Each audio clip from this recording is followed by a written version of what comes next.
All right, the first principle of graphic design that I want to take a look at, and that is the organization of the information that you want to have inside your layout.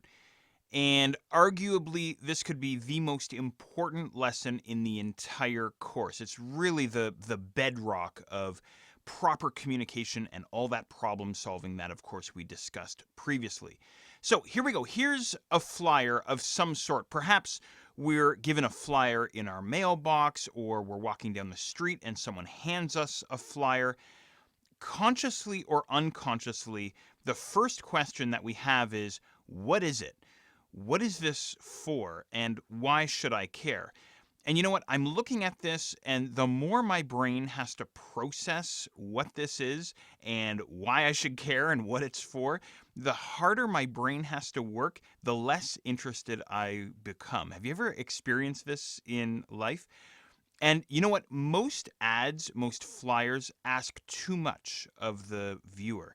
It's up to you and I as the viewer to determine what the heck it is that we're actually looking at. You know, I have a really quick story. This happened to me yesterday, believe it or not. I'm in the middle of my workday and someone came to my front door, knock on the door. So I go and answer the door. And the woman at the door has a backpack with her filled with books. She looks almost like a teenage schoolgirl almost. Instantly, my brain is processing, who is this person? Why are they at my door? Are they in distress? Do they need help? Is there some kind of an emergency? Are they trying to sell me something? I have no idea. And she says to me, are you the man of the house? Or she said something like, you no doubt are the hardworking man of the house, something like that. And I said yes. And she said, that's wonderful. And then she introduced herself and kind of looked at me blankly. And I said, is there something I can help you with? What can I do for you? And she said, well, we're just going through your neighborhood. We're trying to help people out. And she continued with sort of this blank look. And the longer this went on, the less patience I had. I try really hard to be patient and to not be a mean person, but I'm in the middle of my workday. I've got tons of things to get to, lots of email to reply to, just like everybody else. And the longer this went on, as I say, the less patience I had and the more infuriated I got. Eventually, it got to the point where I said, what is it that you want? What can I help you with? And it turned out that she was selling textbooks, and I wasn't interested. I said, no, thank you, I'm not interested. Then she pressed even harder, making me have to work harder to get rid of her so I could get back to what I was trying to do. And I was thinking of this exact scenario that I was put into yesterday, and no doubt you've been in a similar situation, and applying that to graphic design and applying that to building a layout, building an ad, building a website, whatever it might be, to visually communicate exactly the same thing. If she had have just come out and said exactly what it is that she was there for and how she could help me, then I would have been more receptive. So it's the same thing. We're handed this ad here, and instantly my brain has to go to work. 123 Major Highway Avenue, and then a telephone number, and then please RSVP. And I'm going, what is this? What is this for? Why should I care? Why was I given this? And so on. So let's now take this information and rearrange it just a little bit. I'm just going to slide over to the right just a little bit. Now, this is exactly the same information. It's just rearranged a little bit.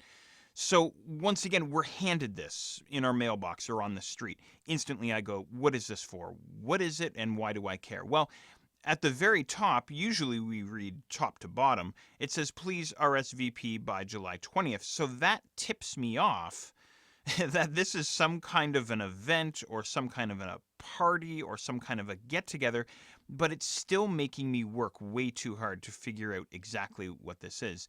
I don't find out until down towards the bottom half of this layout that it's a surprise birthday party for someone named John. Okay, so I've had to work way too hard for all of this.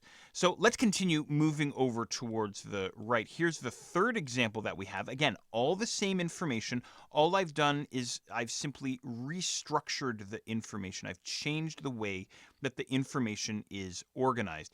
This is much better. You're invited to John's surprise birthday party. Oh, John, I know John. He's a great guy. And it says, please RSVP by July 20th.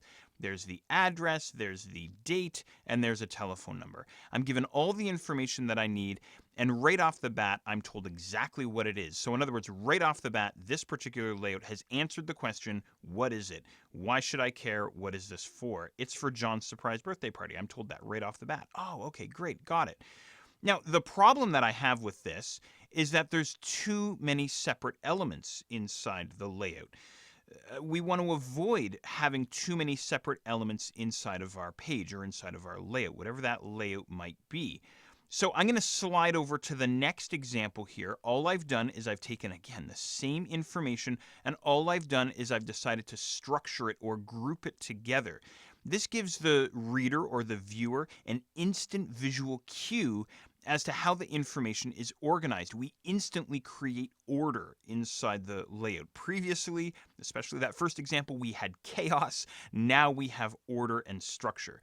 The proximity of these various layout elements, and they're just simple text elements, of course, implies some kind of a relationship. So, for instance, what I mean by that is at the very top it says, you're invited to John's surprise birthday party, and then there's a telephone number. So, because these two are placed in close proximity, we're implying to the reader or to the viewer that these two items are connected in some way. And the same holds true for the content down towards the bottom. We have the address, the date, and the please RSVP date. We're putting these three elements together, and that implies that they are somehow related to one another. Okay? So, group elements together in some kind of a logical order. That's really the point that I'm trying to make here. Elements that are intellectually connected should be visually connected. But can we organize this layout in a better way? Is there a better way to structure this particular layout that makes more sense logically?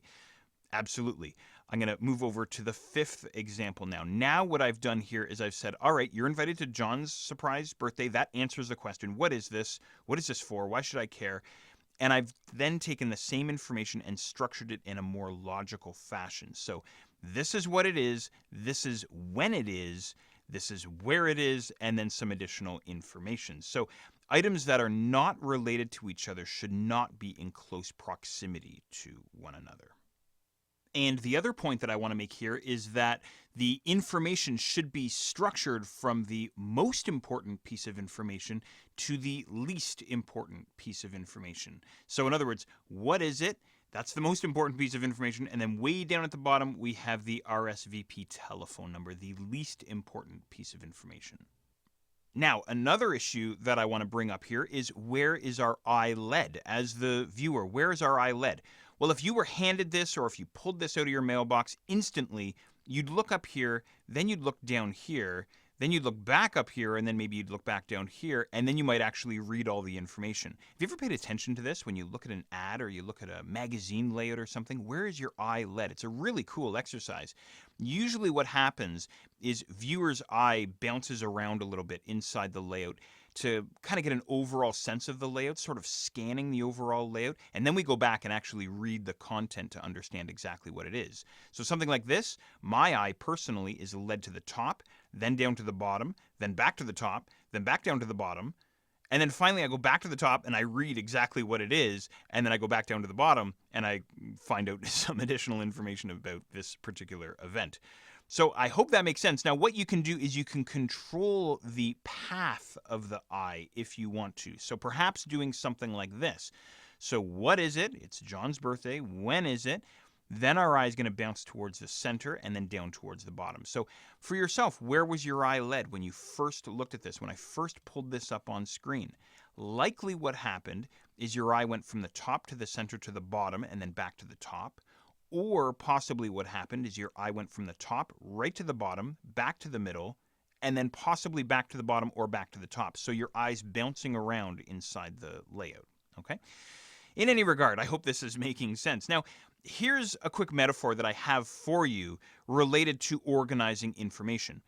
We've all been to family get-togethers, we've all been to parties, we've all been to wedding receptions, things like this. What's really interesting about these sorts of events is you instantly know what people fall into what groups. Let's say you're a stranger and you walk into a wedding reception and you just look around the room. Instantly you know who's friends with who. The older generation usually groups together. The young kids are always running around playing with each other. So, as social creatures, we naturally group together with other people that we're comfortable with. Now, think about this when you're actually laying out a design. We want to apply the same approach. We want to naturally group content together that makes sense, that naturally fits together.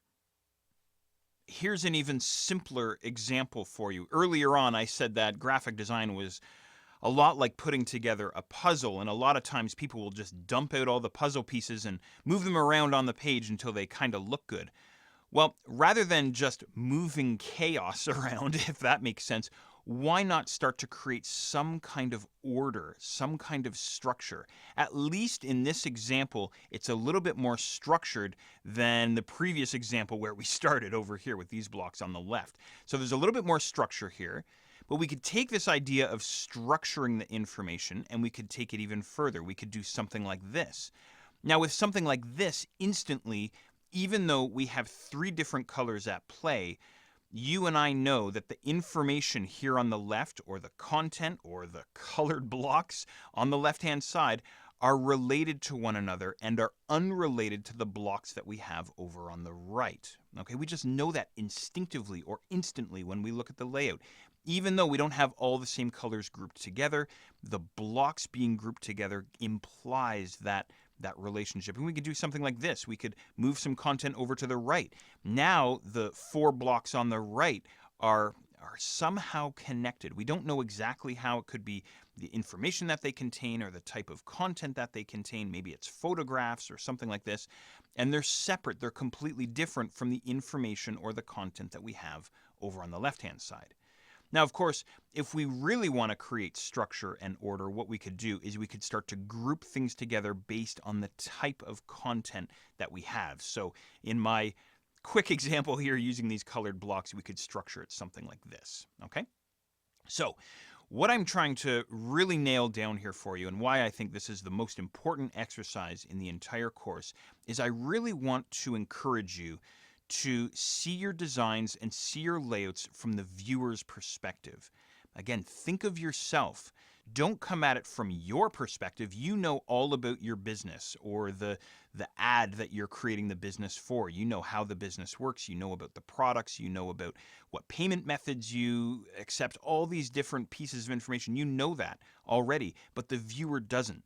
So the best way that I've discovered to overcome this is I use myself as my own guinea pig. So I imagine that I'm being handed this flyer and I go, what is this for? So my first question when I'm building a layout is, what is it? I'm trying to see it from the viewer's perspective. What is it and why should I care?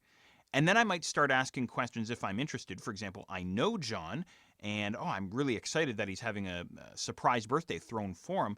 Then I want to know, when is it?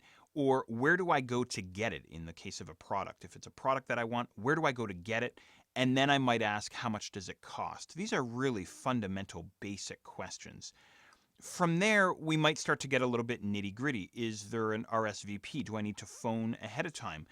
What methods of payment do they accept? Again, in the case of a product, how long will it take for the product to ship to me?